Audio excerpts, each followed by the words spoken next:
Hi friends, welcome to our channel. ఇంకా మన channel ని సబ్స్క్రైబ్ చేసుకోలేదా? ఇప్పుడే రెడ్ కలర్ సబ్స్క్రైబ్ బటన్ ని క్లిక్ చేసి నోటిఫికేషన్స్ అన్ని ఆన్ లో పెట్టుకోండి. Let's get into the episode. 1982లో national film development corporation of India సహ నిర్మాతగా ఇంగ్లీష్ డైరెక్టర్ రిచర్డ్ అటెన్బరో తీసిన సినిమానే గాంధీ. భారతీయ చలనచిత్ర రంగంలో ఇదో కీలక ఘట్టం. 55వ ఆస్కార్ అకాడమీ అవార్డుల్లో 11 సార్లు ఆస్కార్కు నామినేట్ అయిన ఈ సినిమా ఉత్తమ దర్శకుడు, ఉత్తమ నటుడు, ఉత్తమ చిత్రంతో పాటు 8 పురస్కారాలను గెలుచుకుంది. ఉత్తమ కాస్ట్యూమ్ డిజైనర్గా భాను అతియా అవార్డును గెలుచుకున్నారు. కాగా ఆస్కార్ అందుకున్న తొలి భారతీయురాలుగా ఈమె చరిత్ర సృష్టించారు.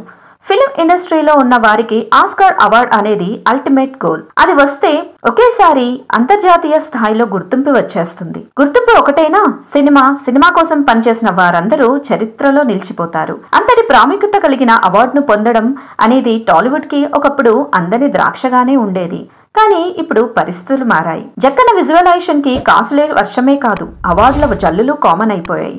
జక్కన్న లెగ్ పెట్టాడో లేదో ఆస్కార్ వచ్చి పడింది. అసలు ఒక తెలుగు సినిమాకు ఆస్కార్ రావడం సాధ్యమేనా అని అంతా అనుకున్నారు. కానీ RRR మూవీలో నాటు నాటు సాంగ్ కి ఆస్కార్ రావడంతో అందరి అనుమానాలు తీరిపోయాయి. కష్టపడితే సాధ్యం కానిదేమీ ఉండదని తేలిపోయింది. ఇప్పుడు ఇదంతా ఎందుకు అనుకుంటున్నారా? ఆస్కార్ అవార్డును పొందిన RRR సినిమా వెనుక పడిన కష్టం, ప్రేక్షకులను కట్టిపడేసే గ్రాఫిక్స్, ఓ సీన్ కోసం ఎన్టీఆర్ చేసిన త్యాగం, ఓ పాత్రను చంపేయాలనుకున్న జక్కన్న ప్లాన్, ఇలాంటివన్నీ ఈ వీడియోలో డిస్కస్ చేద్దాం. వీడియో చాలా ఇంట్రెస్టింగ్ గా ఉంటుంది, లాస్ట్ వరకు చూడండి. అంతకంటే ముందు మీలో మన ఛానల్ ను ఫస్ట్ టైం విజిట్ చేస్తున్నట్లయితే, వీడియోలు నచ్చినట్లయితే ఇప్పుడే సబ్స్క్రైబ్ చేయండి.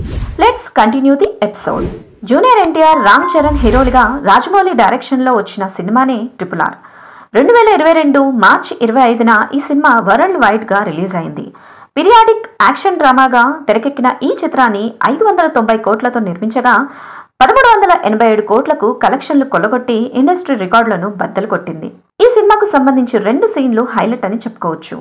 ఒకటి ఎన్టీఆర్ ఇంట్రడక్షన్ సీన్. అదేనండి, పులితో ఎన్టీఆర్ ఫైటింగ్ చేసేది. బ్రిటిష్ కోటలోకి ఎన్టీఆర్ జంతువులను తీసుకెళ్లిన సీన్. అయితే పులితో ఎన్టీఆర్ ఫైట్ చేసే సీన్ కి సంబంధించి ఇంట్రెస్టింగ్ విషయాలు బయటపడ్డాయి. RRR కు కెమెరామాన్ గా పనిచేసిన సెంథిల్ కుమార్ ఈ విషయాలు చెప్పుకొచ్చారు. ఆయన మాట్లాడుతూ, ఎన్టీఆర్ ఇంట్రడక్షన్ సీన్ లో మొదట నక్క, తోడేలు, ఆ తర్వాత పులి వెంటాడాలి. ఎక్కడి నుంచి ఎక్కడికి పరిగెత్తాలో ఆయనకు ముందే చెప్పి మార్క్ చేసి పెట్టాం. తారక్ పరిగెడుతున్న దిశలోనే కెమెరా ఫాలో అవుతుంది.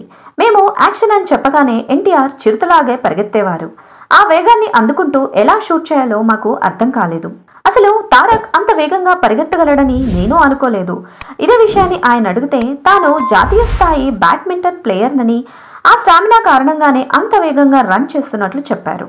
చివరకు చేసేది లేక ఎన్టీఆర్ వేగానికి రీచ్ కావడానికి మేము ఏర్పాట్లు చేసుకున్నామని సెంథిల్ చెప్పుకొచ్చారు. అంత వేగంగా పరిగెత్తడం వెనుక రీజన్ ని కూడా ఓ సందర్భంలో ఎన్టీఆర్ చెప్పారు. జంతువులన్నీ VFX లో క్రియేట్ చేసినవే కానీ ఓ జంతువు మాత్రం నా వెంట పడుతూనే ఉండేది. అదెవరో కాదు, రాజమౌళి అని తారక్ సరదాగా అన్నారు. నేను పరిగెడుతుంటే రాజమౌళి కూడా ఇంకా వేగంగా అంటూ వెంట పడేవారు. గో గో గో అంటూ అరుస్తూనే ఉండేవారు. సినిమా అందులోని క్యారెక్టర్ల కోసం యాక్టర్స్ తో ఆయన చాలా సీరియస్ గా పనిచేయించేవారు. RRR ఇంటర్వెల్ సీక్వెన్స్ లో ఏకంగా 65 రాత్రులు షూట్ చేశాం.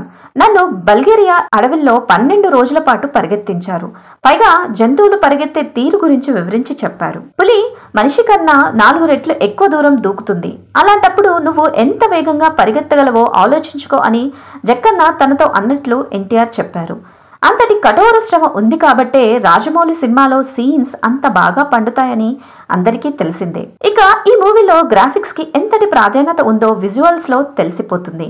రాజమౌళి సినిమాలో గ్రాఫిక్స్ ఇంపార్టెన్స్ మనం చూసింది. ఇంటర్నేషనల్ టెక్నీషియన్స్ తో గ్రాఫిక్స్ మాయాజాలం చేసి వావ్ అనే సీన్స్ ని చూపించారు. అలాంటి సన్నివేశాల్లో ఇంటర్వెల్ సీన్ ఒకటి.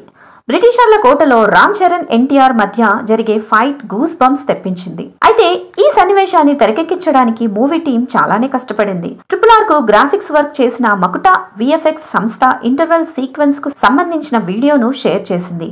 విఎఫ్ఎక్స్ లో కనిపించే కోట మంట అంతా గ్రాఫిక్స్ అని తెలియడంతో నెటిజన్లు షాక్ కి గురవుతున్నారు. విఎఫ్ఎక్స్ వర్క్ చూసి ఫిదా అవుతున్నారు. ఇక మరోటి బ్రిడ్జ్ సీన్. ఇద్దరు హీరోలు ఒకరికి ఒకరు పరిచయమయ్యే సీన్ కావడంతో రాజమౌళి దీన్ని అత్యంత ప్రతిష్టాత్మకంగా తీసుకున్నారు. ఈ సీన్ కి సంబంధించిన మేకింగ్ వీడియో కూడా అప్పట్లో రిలీజ్ అయి హల్చల్ చేసింది. ఈ వీడియో చూస్తుంటే సన్నివేశం అంత అద్భుతంగా రావడానికి మూవీ టీం ఎంత కష్టపడిందో అర్థమవుతుంది. ఈ సీన్ కి డెన్మార్క్ గ్రాఫిక్స్ టీమ్ గ్రాఫిక్స్ ని అందించింది. ఈ బ్రిడ్జ్ నమూనాను రూపొందించేందుకు రాజమండ్రిలోని గోదావరి బ్రిడ్జ్ ని మూవీ టీం పరిశీలించింది. అలాగే రైలులో ఉన్న సిలిండర్లను తయారు చేసిన తీరును ఈ వీడియోలో వివరంగా చూపించారు.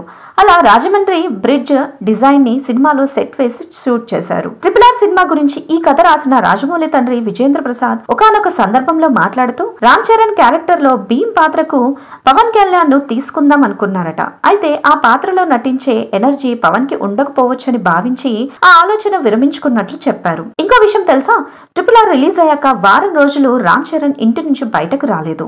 ఈ విషయంపై చరణ్ వివరణ ఇచ్చారు. నాకు ఒత్తిడిని ఎలా తీసుకోవాలా అనే విషయం తెలీదు. నిజానికి సినిమా బాగా ఆడినప్పుడు నేను పార్టీ చేసుకుంటాను. కానీ RRR సక్సెస్ అయ్యాక ఒక వారం రోజులు నేను ఇంటి నుంచి బయటకు రాలేదు. ఆ సమయంలో నేను రెస్ట్ తీసుకున్నా. అలాగే నా కుటుంబానికి టైం కేటాయించా. అన్ని సినిమా విజయాల కంటే RRR నాకు ప్రత్యేకంగా ఉంది అంటూ చరణ్ అన్నారు. మరో విషయం తెలుసా, ఈ సినిమాలో ఎన్టీఆర్ జోడీగా కనిపించిన బ్రిటిష్ అమ్మాయి జెన్నీ పాత్రలో కొన్ని చేంజెస్ చేయాలనుకున్నారు రాజమౌళి. భీమ్ జెన్నీ కాంబోలో కొన్ని సన్నివేశాలు ఉన్నాయని, సినిమా లెంత్ ఎక్కువ కావడంతో ఎడిటింగ్ లో తీసేయాల్సి వచ్చిందని అన్నారు. ఈ సినిమాలో తారక్ జోడీగా జెన్నీ పాత్రలో ఒలివియా మోరిస్ కనిపించింది. ఈ క్యారెక్టర్ ని సినిమాలో చంపేయాలని ఫస్ట్ అనుకున్నారు. ఆ తర్వాత ఆ ఆలోచనను విరమించుకున్నారు. భీమ్ ను జైల్లో పెట్టిన తర్వాత జెన్నీ అతన్ని కలుస్తుంది. అతడిని జైలు నుంచి తప్పించడానికి సాయం చేయాలనుకుంటుంది. దీంతో ఆమె అంకుల్ గవర్నర్ స్కాట్ గదిలోకి రహస్యంగా అక్కడ ఉన్న ప్లాన్స్ ను దొంగిలించి తీసుకెళ్లి భీమ్ కు ఇస్తుంది. అక్కడి నుంచి జెన్నీ వస్తుండగా స్కాట్ భార్య జెన్నీని చూస్తుంది. ఆ సమయంలో తన బూట్లకు మట్టి ఉండడంతో అనుమానంతో స్కాట్ కు చెప్తుంది. ఆ తర్వాత భీమ్ జైలు నుంచి పారిపోవడంతో రామ్ ను జైల్లో పెడతారు. దీంతో భీమ్ తిరిగి వచ్చి రామ్ ను తీసుకెళ్లిపోతాడు. ఆ సమయంలో జెన్నీని పావుగా వాడుకుని రామ్ భీమ్ ఇద్దరిని పట్టుకోవాలని భావిస్తాడు స్కాట్. తనను మోసం చేసినందుకు జెన్నీని స్కాట్ చంపేస్తాడు. కానీ కథకు ట్రాజడీ ఎండింగ్ ఉండాలనుకోలేదు. దీంతో మొత్తం క్లైమాక్స్ మార్చేశాం. అందుకే జెన్నీ బతికిపోయింది, సినిమా హ్యాపీగా చూడగలిగారు అంటూ జక్కన్న ఓ ఇంటర్వ్యూలో చెప్పుకొచ్చారు. అంటే RRR చిత్రంలో భీమ్ జెన్నీ పాత్రలకు మరింత స్క్రీన్ స్పేస్ ఉందన్నమాట. కానీ స్పేస్ కారణంగా వారి పాత్రలను తగ్గించామని జక్కన్న చెప్పుకొచ్చారు. నిజానికి RRR మూవీపై ఒక విమర్శ ఉంది. అదే రామ్ చరణ్ ని ఎక్కువ చూపించి ఎన్టీఆర్ క్యారెక్టర్ ని తొక్కేశారని. కానీ షూట్ మొత్తంలో ఇరువురి క్యారెక్టర్ల లెంత్ సమానంగా ఉన్నాయని, లెంత్ ఎక్కువ కావడంతోనే తొలగించినట్లు చెప్పడంతో ఎన్టీఆర్ ఫ్యాన్స్ కాస్త కూల్ అయ్యారు. ఈ సినిమాలోని నాటు నాటు పాటకు 2023లో బెస్ట్ ఒరిజినల్ సాంగ్ విభాగంలో ఆస్కార్ అవార్డు దక్కిన విషయం మనకు తెలిసిందే. ఆస్కార్ సొంతం చేసుకున్న తొలి భారతీయ ఫీచర్ మూవీగా RRR చరిత్ర సృష్టించింది. ఈ పాటకు గాను music director MM Keeravani, lyric writer Chandrabose Oscar అందుకున్నారు. అంత కష్టపడ్డారు కాబట్టే అలా ఒక్క సినిమా అంతర్జాతీయ స్థాయిలో మారుమోగింది. ఇదండి ఇవాల్టి వీడియో. మన ఛానల్లో చేస్తున్న అలనాటి ముచ్చట్లు సిరీస్ మీకు నచ్చినట్లయితే ఛానల్ ను సబ్స్క్రైబ్ చేసి పక్కనే ఉన్న బెల్ ఐకాన్ ని యాక్టివేట్ చేయండి. Thank you.